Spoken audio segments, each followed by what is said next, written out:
Quem se alimenta com a minha carne e bebe o meu sangue, permanece em mim e eu nele. Como o Pai que vive me enviou, e eu vivo por meio do Pai, assim aquele que de mim se alimenta, viverá por meio de mim. Este é o pão que desceu do céu. Não é como aquele que os vossos pais comeram, e no entanto morreram. Quem se alimenta com este pão, viverá para sempre. Palavra da salvação. Glória a vós. Vamos aplaudir o Evangelho do Senhor.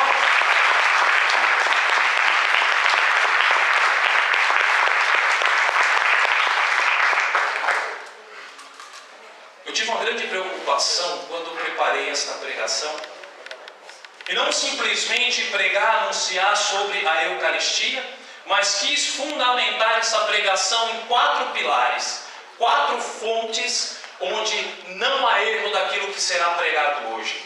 Primeiro, Sagrada Escritura. Segundo, documento da Igreja. Terceiro, Catecismo da Igreja Católica, conhecido como SIC. E quarto, o que os santos falavam sobre Eucaristia. Amém? Amém. Se a gente for ler o capítulo 6 inteiro do Evangelho de São João, nós vamos perceber que começa com a multiplicação dos pães.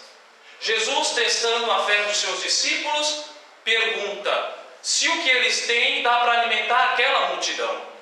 E Filipe fala: olha, Senhor, não dá, tem pouco aqui. Até cita alguns denários que eles tinham, não dava para comprar quase nada. Mas Filipe fala assim: eu tenho um garoto aqui que tem 5 pães e 2 peixes. Jesus pega aqueles 5 pães e os 2 peixes, dá graças ao Pai e acontece o milagre da multiplicação dos pães. Amém? Amém. Diz a palavra de Deus nesse mesmo capítulo que só homens tinham 5.000, fora mulheres e crianças. Primeiro, Jesus está mostrando que ele tem poder sobre a matéria. Amém? Ele multiplica o pão e os peixes e alimenta aquela multidão. Jesus tem poder sobre a matéria. Ele multiplica. E depois, no mesmo capítulo 6, o Senhor caminha sobre as águas. É assim ou não é? Mostra que tem poder sobre o seu corpo. Ele caminha sobre as águas. Isso Jesus estava preparando os discípulos e cada um de nós, mostrando que com o poder sobre a matéria e o poder sobre o seu corpo, pelas mãos do sacerdote, nós temos o corpo e o sangue do Senhor Jesus Cristo. Amém? Amém? Amém?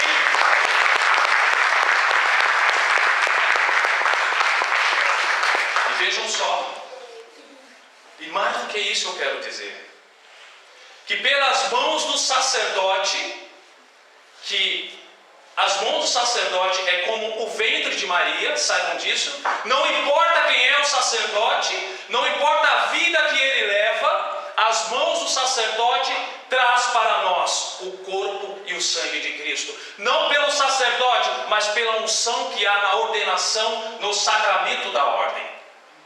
E o Senhor nos presenteia. Eu peguei aqui uma encíclica de São João Paulo II, um santo nosso contemporâneo. Em 17 de abril de 2003, ele publicou uma encíclica chamada Ecclesia de Eucaristia, a relação da Eucaristia com a Igreja. E eu não queria deixar passar batido algumas palavras do nosso santo João Paulo II.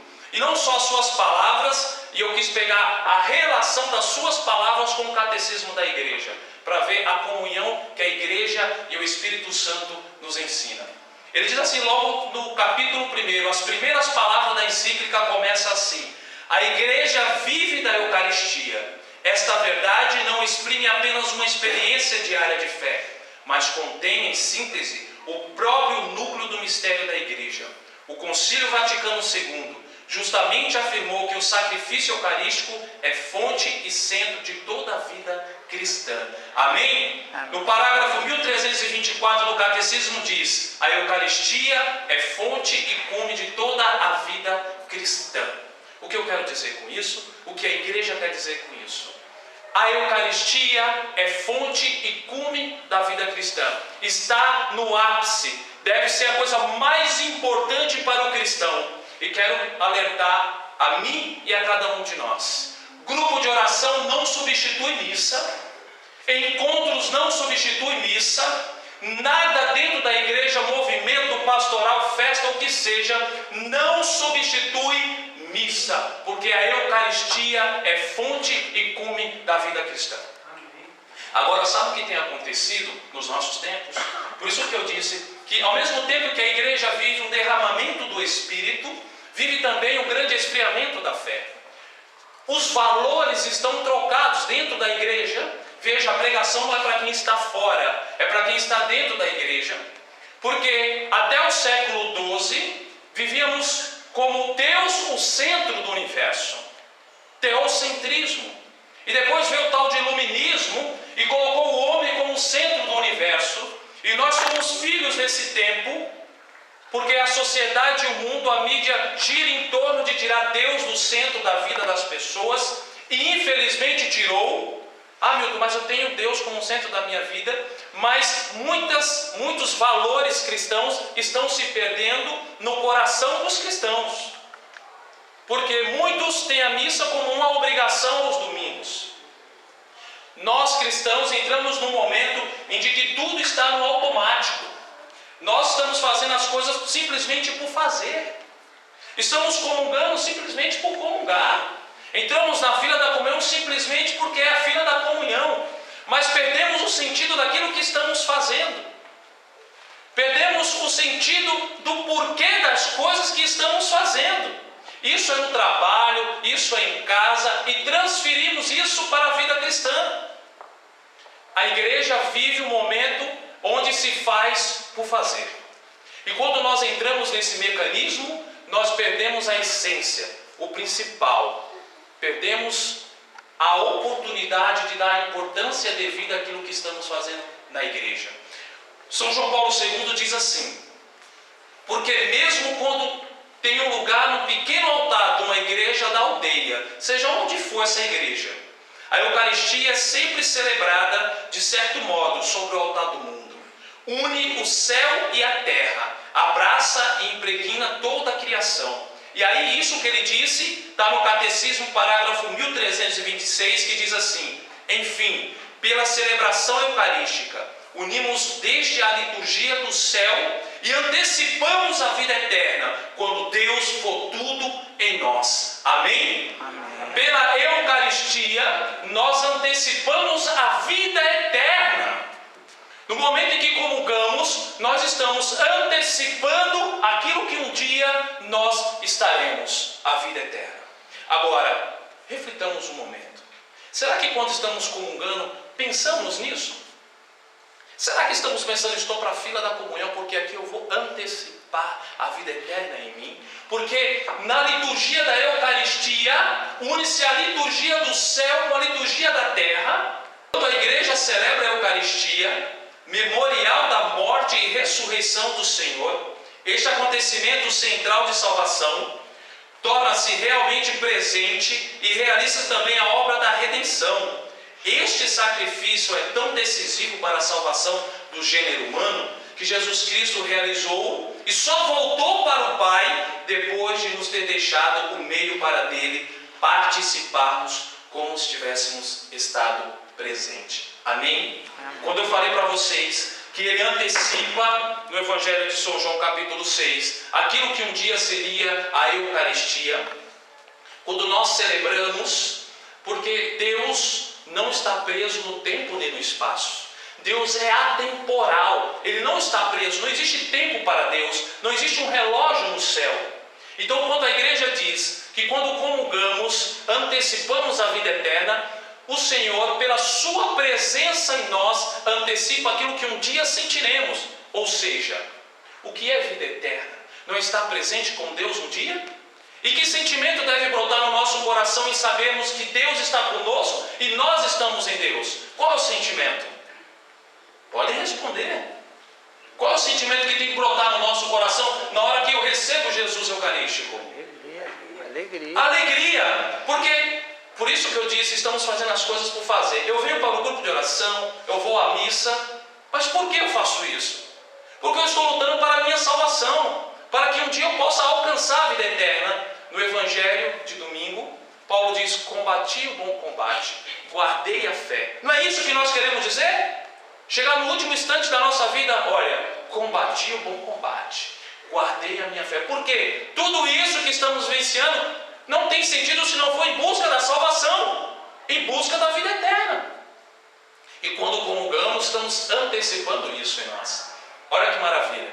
Quando nós comungamos, antecipamos a vida eterna em nós. E também, olha só, no capítulo 1362 da Eucaristia. A Eucaristia é o memorial da Páscoa de Cristo, a atualização e a oferenda sacramental do seu único sacrifício na liturgia da igreja, que é o seu corpo. Amém? No capítulo 19 do Evangelho de São João, versículo 25, diz assim: diante da cruz está quem? Quem? Diante da cruz está Maria, sua mãe, e o discípulo que? Mais amado. Quando nós celebramos a Eucaristia, o sacrifício do Calvário é atualizado. O que é atualização? Não é tornar-se atual? Então a igreja ensina que em todas as missas, no momento da transubstanciação, no momento da consagração da Eucaristia, atualiza-se o sacrifício do Calvário. Sabe o que está acontecendo naquele momento? Aquilo que aconteceu lá em Jerusalém. Jesus está sendo crucificado. Nossa Senhora e o discípulo que tanto amava estavam de pé. Acontece naquele momento, porque para Deus, meus irmãos, não existe tempo. Se a igreja está dizendo que a Eucaristia é o memorial da Páscoa, a atualização e a oferenda sacramental, a igreja ensina que naquele momento o Calvário está acontecendo. E agora eu faço uma pergunta para cada um de nós. No Evangelho, São João capítulo 19, versículo 25, diz que estava Maria, sua mãe, e o discípulo que tanto amava. Quem é esse discípulo? Está fraco. Quem é este discípulo? Eu. Amém?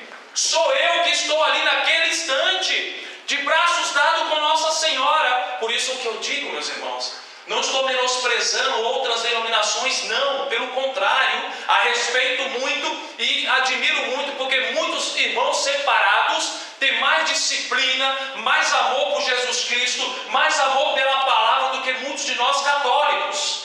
Mas quero dizer uma coisa: só na Igreja Católica há o sacramento da Eucaristia. Pastor nenhum pode levantar a mão e transformar o pão e vinho no corpo e sangue de Cristo. Pastor nenhum pode, no momento da consagração, transformar, atuar o Calvário. Nossa Senhora está presente com o discípulo que tanto amava. Só a nossa igreja. Mas eu quero dizer isso não para enaltecer, não, pelo contrário, para reconhecermos o quão é importante a Santa Missa, o quão é importante a Sagrada Eucaristia. Porque muitos de eu venho à missa, e aí muitas pessoas dizem assim: eu vim assistir a missa, não é assim? Eu vou assistir a missa. Não, nós não assistimos, assistimos em casa pela televisão. Nós participamos da missa. E aí, por isso que eu pedi que o Senhor nos desse um chacoalhão esta noite. Porque eu venho à missa, eu já vi, tem pessoas que ficam tirando foto e postando no Face. Que maravilha, né? A missa postada no Face em exato momento. Não é isso, não é isso. Nós estamos antecipando a vida eterna, nós estamos diante do Calvário, diante da cruz, diante do sacrifício. E é isso que nós precisamos ter no nosso coração. Eu venho à missa para participar de uma entrega de um Deus que se fez homem para a nossa salvação. E quando Ele diz: estarei convosco por todos os séculos dos séculos, amém? É pela Eucaristia que Jesus se torna presente em nossa vida todos os dias. Amém? Amém. Continua dizendo assim, São João Paulo II diz assim: através da comunhão do seu corpo e sangue, Cristo comunica-nos também o seu Espírito. Quem se alimenta de Cristo na Eucaristia não precisa esperar o além para receber a vida eterna, já o possui na terra, como primícias da plenitude futura que envolverá o homem na sua totalidade. Tem pessoas que estão pensando que o Espírito Santo só vem em grupo de oração. Só recebo o Espírito Santo se alguém orar em mim, porque é o batismo do Espírito. Eu quero dizer uma coisa: o Espírito Santo não pertence ao movimento da igreja. O Espírito Santo não pertence à pastoral da igreja, a fulano e a ciclano. O Espírito Santo, ele é dono da igreja e ele vem no coração que está aberto. Amém? E todas as vezes que nós comungamos, o Espírito Santo está habitando no nosso coração. Porque é palavra de um santo, através da comunhão do seu corpo e sangue, Cristo comunica-nos também o seu Espírito. E ele continua dizendo assim: o dom de Cristo e do seu Espírito, que recebemos na comunhão eucarística, realiza plena e sobreabundantemente os anseios de unidade fraterna que vivem no coração humano. E ao mesmo tempo, eleva essa experiência de fraternidade, que é a participação comum na mesa eucarística. O que eu quero dizer com isso? E o que o Santo Padre quis dizer com isso? Se eu comungo, o sentimento que tem que estar no meu coração é um sentimento de fraternidade. Amém? Agora me responda, existe um lugar que tem mais fofoca do que dentro da igreja? Não. Não. Por quê? Porque tem muita gente que comunga e está do mesmo jeito. Quantas pessoas a gente vai convidar para a igreja, ela diz assim, não vou, porque tem fulano e ciclano lá, que está lá há 1000 anos e continua do mesmo jeito. Comunga, chega em casa dando patada na esposa, dando patada no esposo. Que lá no serviço é uma coisa, aqui dentro é outra. Por isso, meus irmãos, que aquele que é cheio do Espírito não é aquele que está pulando, aleluia, glória a Deus, que ora em língua, não. Cheio do Espírito é aquele que vive a palavra de Deus, não é aquele que ora em línguas, não. Que orar em língua é um carisma. Mas se você não ora, não quer dizer que o Espírito Santo não está em você. Pelo contrário, às vezes age mais na sua vida do que aquele que está gritando em línguas. Precisamos enxergar essas verdades. Precisamos enxergar que o Espírito Santo está no nosso coração. E se ele está no nosso coração, meus irmãos, precisa haver transformação, fraternidade, amar. Sem discussão, não se discute. Quem tem Jesus no coração não discute. Infelizmente isso tem acontecido dentro da igreja. Tem irmãos querendo ser mais que os outros. Tem irmão que quer pregar mais que o outro. Não que eu prego mais, não que eu canto mais, não que eu animo mais. Eu animo mais que o GG, mais que o Flávio. Não prego mais que o Valdir, mais que o Hamilton. Não é isso, meus irmãos. Pelo contrário. Jamais, eu não quero ser elogiado por ninguém. Eu não quero ser reconhecido por ninguém. É Jesus que tem que aparecer. Amém. Isso é fruto da Eucaristia. Amém. Eu não quero títulos. Eu não quero. Para que título? Título não leva para o céu. Ah, que eu quero ser coordenador. Ah, que eu quero ser... Não, não é isso. Porque quando eu chegar no céu, eu não vou falar para Jesus, eu fui coordenador, fui líder da renovação, fui coordenador da pastoral. Se eu não vivia a palavra, Jesus fala assim, não conheço, meu filho. Retira de mim, servo mau. Por quê? Porque infelizmente existe, e por isso que eu quero a pregação é para nós, querendo cargo, querendo função dentro da igreja. Não! Viva a palavra de Deus, comungue, antecipe a vida eterna na sua vida. Viva, participe da missa. É isso que a Eucaristia tem que fazer com que a gente viva isso no dia a dia. Fraternidade, ir ao encontro do outro. O que o Papa Francisco tem falado tanto? Pelo amor de Deus, todos os dias eu leio o que ele fala.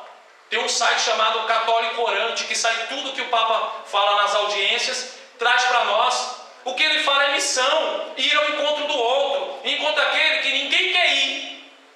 Porque aquele que quer título, quer estar à frente, quer aparecer, não vai naquele que está lá precisando na rua. Não vai, irmão. Não vai porque não tem amor pelo próximo. Tem amor por si próprio. Quer aparecer e não quer deixar Jesus aparecer. Nós somos convidados por Maria de Ligório. Ele diz assim: a devoção de adorar Jesus sacramentado é, depois dos sacramentos, a primeira de todas as devoções, a mais agradável a Deus e a mais útil para nós. Amém? Amém. A devoção de adorar o Santíssimo Sacramento. Vou deixar essa parte para o final, que tem algo interessante para nós.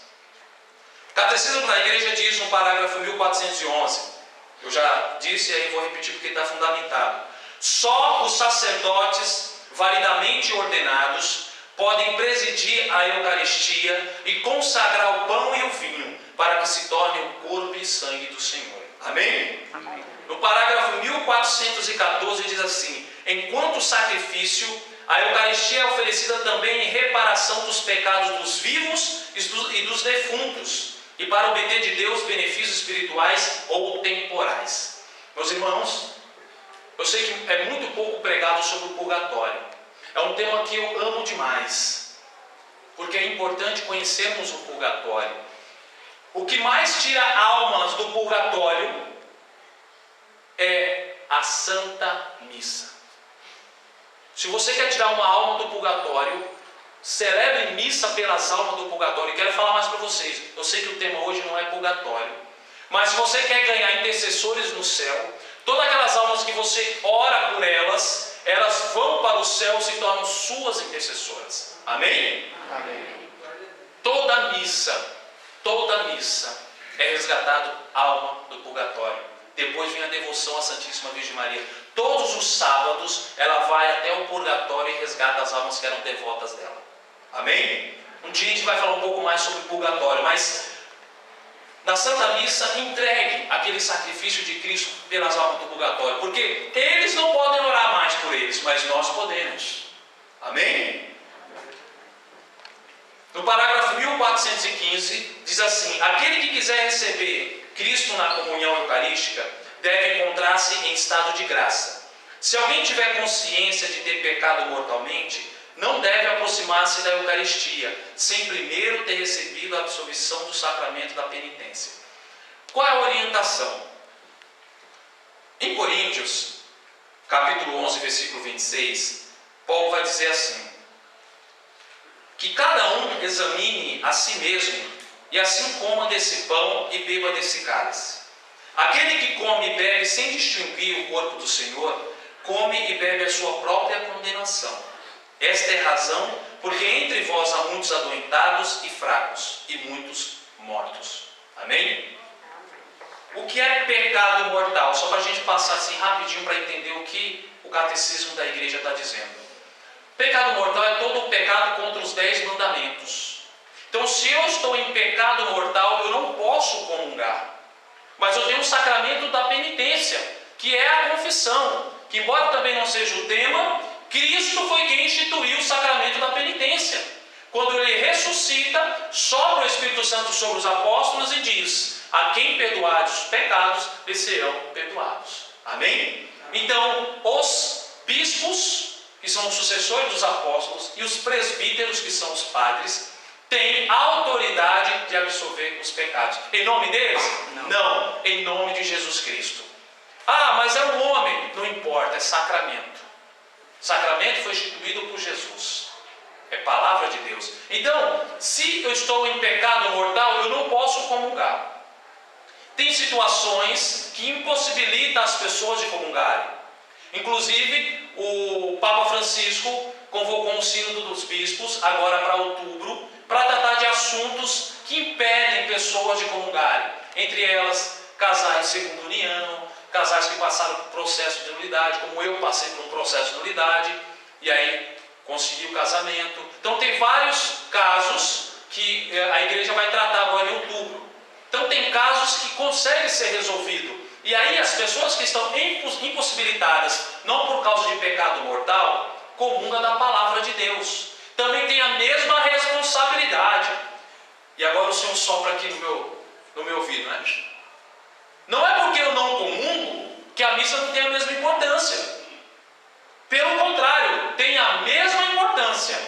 Acontecem as mesmas coisas, porque eu comungo de Jesus pela sua palavra. Eu não estou comungando da Eucaristia por um momento, mas vou comungar porque Deus conhece a intenção do meu coração. Agora, aquelas pessoas que podem comungar, estão em situações que impedem, e mesmo assim não querem, aí é com Deus. Mas quem não pode por algum motivo e vai regularizar, comunga de Jesus pela sua palavra. E o apostólico, e algumas frases de alguns santos da igreja sobre a Eucaristia para a gente meditar. São João Crisóstomo, ele diz assim: deu-se todo, não reservando nada para si. Não comungar seria o maior desprezo a Jesus, que se sente doente de amor por nós. Amém? Amém. Se eu tenho desejo de comungar, o Senhor é doente de amor por mim. São Bernardo diz: a comunhão reprime as nossas paixões, ira e sensualidade principalmente. Quando Jesus está presente corporalmente em nós, ao redor de nós monta a guarda de amor os anjos. Quando nós comungamos e vamos para o nosso lugar, acampa os anjos ali para adorar o Senhor que está no nosso coração. Amém? Quando você comungar a próxima vez, feche seus olhos, peça ao Senhor a visão daquilo que está acontecendo. Milhões de anjos dentro da missa adorando ao Senhor. E aí às vezes a gente comunga, senta, chega no nosso lugar e fica como se nada estivesse acontecendo. A gente não faz nem um momento de ação de graças. E os anjos estão ali querendo adorar o Senhor. São Gregório Nazianzeno diz: este pão do céu requer que se tenha fome. Ele quer ser desejado. O Santíssimo Sacramento é fogo que nos inflama de modo que, retirando-no do altar, espargimos tais chamas de amor que nos tornam terríveis ao inferno. Aquele que comunga, meus irmãos, é terrível no inferno, porque o demônio não chega perto daquele coração que está Jesus sacramentado. Ele não tem como chegar. São Tomás de Aquino: na comunhão destrói a tentação do demônio. Santo Afonso de Ligório: ficai certos de que todos os instantes da vida, o tempo que passardes diante do divino sacramento, será o que vos dará mais força durante a vida, mais consolação na hora da morte e durante a eternidade. São João Maria Vianney: cada hóstia consagrada é feita para se consumir de amor em um coração humano. Olha que maravilha os santos. Santa Teresinha: não é para ficar numa âmbula de ouro que Jesus desce cada dia do céu, mas para encontrar um outro céu da nossa alma, onde Ele encontra as suas delícias. O Senhor, Ele se alegra estar no nosso coração. Santa Margarida Maia Alacoque: nós não saberíamos dar maior alegria ao nosso inimigo, o demônio, do que afastarmos de Jesus, o qual lhe tira o poder que Ele tem sobre nós. São João Bosco: quereis que o Senhor vos dê muitas graças? Visitai muitas vezes o Santíssimo Sacramento. Quereis que Ele vos dê poucas graças? Visitai-o poucas vezes. Quereis que o demônio vos assalte? Visitai raramente Jesus sacramentado. Quereis que o demônio fuja de vós? Visitai a Jesus muitas vezes. Quereis vencer o demônio? Refugiai-vos sempre aos pés de Jesus. Quereis ser vencido? Deixai de visitar Jesus sacramentado. Amém? Amém. É o de Santo Antônio, o milagre da Eucaristia da mula. Alguns já conhecem. O que aconteceu? Lá na Itália, Frei Antônio encontrava-se na cidade da Itália e tinha um herege chamado Bonvilo. Um dia ele chegou para Frei Antônio e fez um desafio. Ele era descrente e falou assim: olha, eu tenho uma mula e ela ama feno. Eu vou deixar ela 5 dias sem comer. E aí eu trago aqui para a praça. Eu coloco o feno e você expõe seu Jesus Eucarístico. E vamos ver aonde a mula vai.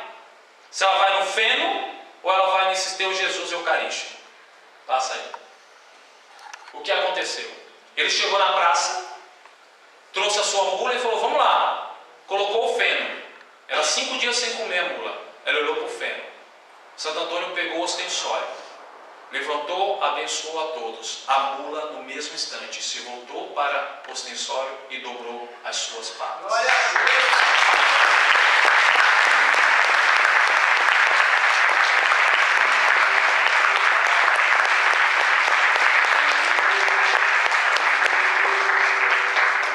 São fatos verídicos, tá, gente? Eu não trouxe nada inventado, por isso que eu fundamento todas as minhas pregações. Meu irmão e minha irmã, se uma mula dobrou as suas patas diante de Jesus Eucarístico, e nós? Fica para reflexão. Não importa, meu irmão, se você está no seu coração refletindo agora: meu Deus, eu não dou o verdadeiro sentido. Não importa. Não importa nada disso. Pregação não é acusativa, não é isso. Pelo contrário, a pregação é para mim primeiro, porque o ouvido que está mais próximo da minha boca é o meu.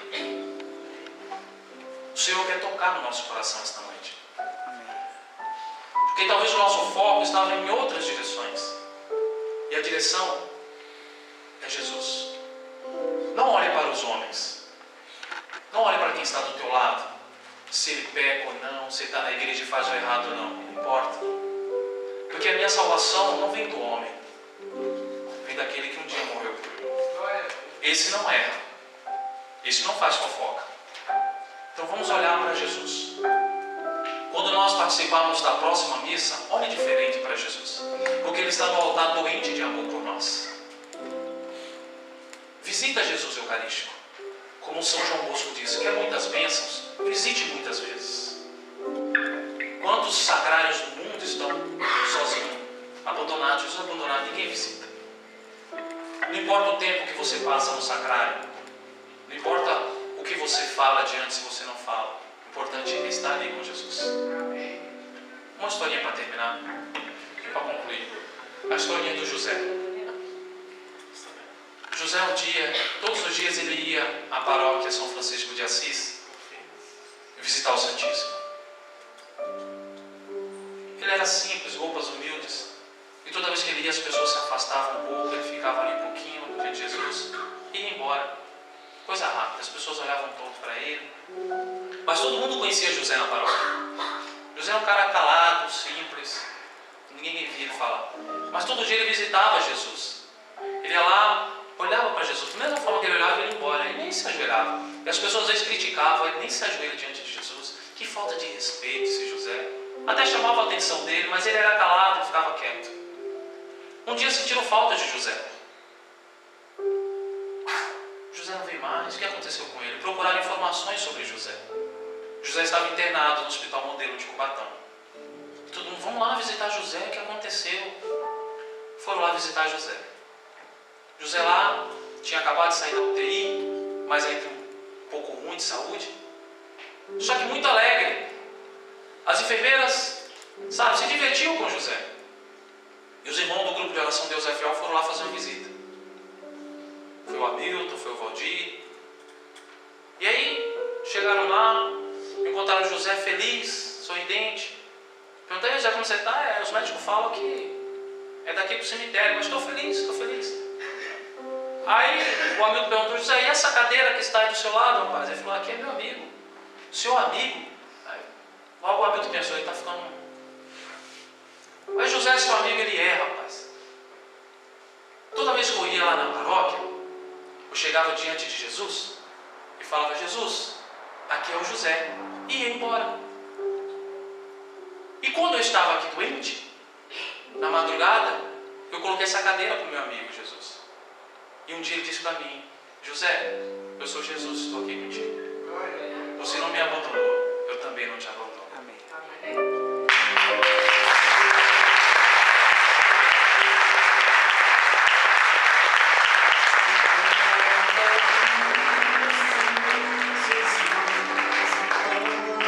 Vamos ficando de pé, vamos cantar.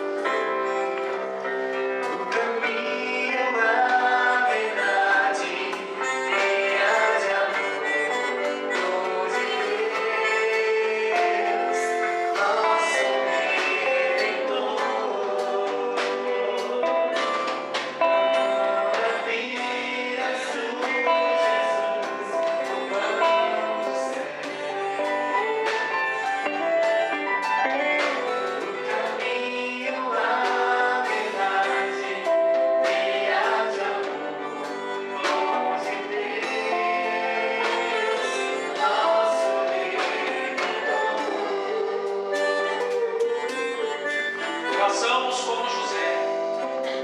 Só chegar e se apresenta. Não tem problema, às vezes nossa vida é corrida. Se pode ficar mais tempo, fique. Se não pode, passe e fale, Jesus, eu sou José, seu amigo, vai embora. Tenho certeza. E quero dizer para vocês que estão aqui esta noite, Deus parado muitas vezes para vocês. Eu enxergava chuvas de bênçãos naqueles lugares. E você pode estar sentindo aí, não precisa aqui proclamar cura, milagres, não, porque você mesmo está tendo a resposta aí no seu lugar. Porque Deus fala